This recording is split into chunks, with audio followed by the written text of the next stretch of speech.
Hello viewers, ইদানিং টেলিগ্রামে একটা কমন সমস্যা হচ্ছে নেগেটিভ রেটিং। তো নেগেটিভ রেটিং কেন আসে বা কেন হয় এই সম্পর্কে জানতে পারবেন এবং এটার সমাধান কিভাবে হয় এটা আপনারা এই ভিডিও থেকে জানতে পারবেন।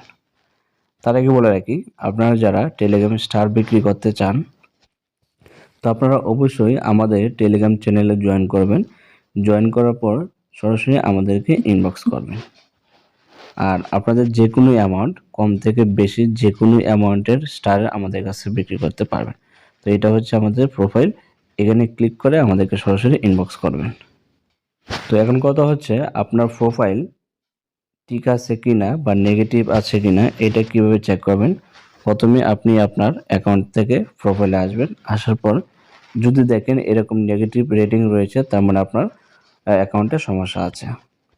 আর যদি আপনার অ্যাকাউন্টে প্রোফাইলে আসার পর যদি অনলাইন লেখা থাকে তাহলে বুঝবেন যে আপনার অ্যাকাউন্টে কোনো সমস্যা নাই।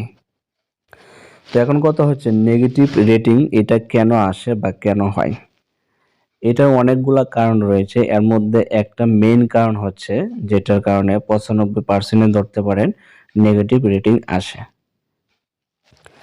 তো মেইন কারণটা হচ্ছে আপনি যদি কারো কাছ থেকে গিফটের মাধ্যমে স্টার আনার পর আপনি যদি ওই গিফটগুলো যদি সাথে সাথে কনভার্ট করে ফেলেন, সেক্ষেত্রে আপনাদের নেগেটিভ রেটিং আসবে। এটা হয়তো আপনি একদিন করলে হবে না বা আসবে না। আপনি যদি পরপর বেশ কয়েকদিন গিফট আনার সাথে সাথে কনভার্ট করে ফেলেন, সেক্ষেত্রে আপনাদের নেগেটিভ রেটিং আসবে 100%।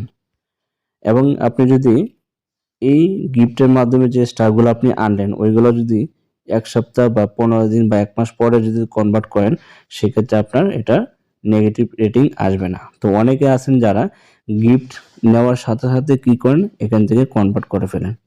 তো সাথে সাথে যারা কনভার্ট করে তাদের অ্যাকাউন্টে মূলত নেগেটিভ রেটিং এটা আসে। তো আপনারা অবশ্যই এই কাজটা থেকে বিরত থাকবেন, তাহলে আশা করি আপনাদের অ্যাকাউন্টে নেগেটিভ রেটিং আসবে না। তো এখন কথা হচ্ছে কীভাবে এটা সমাধান হবে। তো নেগেটিভ রেটিং সমাধান এটা অটোমেটিকলি হবে, এখানে আপনাকে কিছুই করতে হবে না।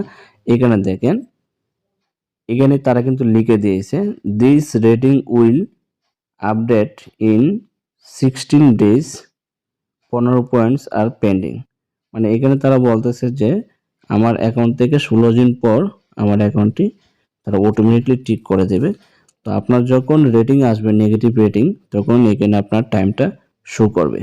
তখন আপনি দেখতে পারবেন যে আপনারটা কতদিন লাগবে এটা ঠিক হইতে। এটা মূলত 21 দিনের মতো লাগে। তো আমার এটা অলরেডি 4 দিন হয়ে গেছে, 5 দিন হয়ে গেছে।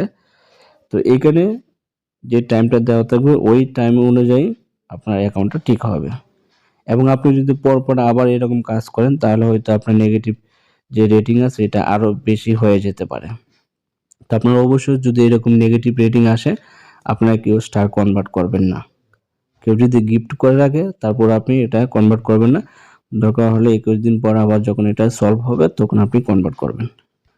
আরেকটা কথা বলে রাখি যে নেগেটিভ রেটিং যদি আপনার অ্যাকাউন্টে আসে তাহলে সবচেয়ে বড় সমস্যাটা কি হয় ওইটা আমি আপনাদেরকে বলি। ধরেন আপনার অ্যাকাউন্টের নেগেটিভ রেটিং এই লেখাটা চলে আসে।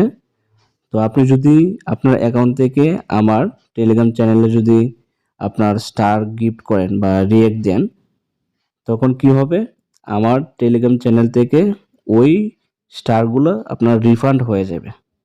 রিফান্ড হয়ে টেলিগ্রাম কোম্পানিতে চলে যাবে। তো এটাই হচ্ছে সবচেয়ে বড় সমস্যা। তার মানে আপনার অ্যাকাউন্টে যদি নেগেটিভ রেটিং থাকে তাহলে আপনি আপনার অ্যাকাউন্ট থেকে স্টারগুলো বিক্রি করতে পারবেন না যতদিন পর্যন্ত আপনার অ্যাকাউন্ট সলভ না হয়েছে। কারণ আপনার অ্যাকাউন্টে যদি রেটিং থাকে তাহলে ওই পয়েন্টগুলো যদি ওই স্টারগুলো যদি কারো কাছে বিক্রি করেন, যার কাছে বিক্রি করবেন তার ওইখান থেকে এটা রিফান্ড হয়ে যাবে। এই কারণে মূলত কেউ আপনার অ্যাকাউন্ট থেকে কিনতে চাইবে না। তো এটাই হচ্ছে মেইন সমস্যা। তো আশা করছি আপনারা বিস্তারিত বুঝতে পারছেন। তারপরে যদি কারো কোনো সমস্যা থাকে অবশ্যই আমাদের এই ভিডিও থেকে কমেন্টস করবেন অথবা আমাদের টেলিগ্রাম চ্যানেলে অথবা ফেসবুক পেজে জয়েন হয়ে নেবেন।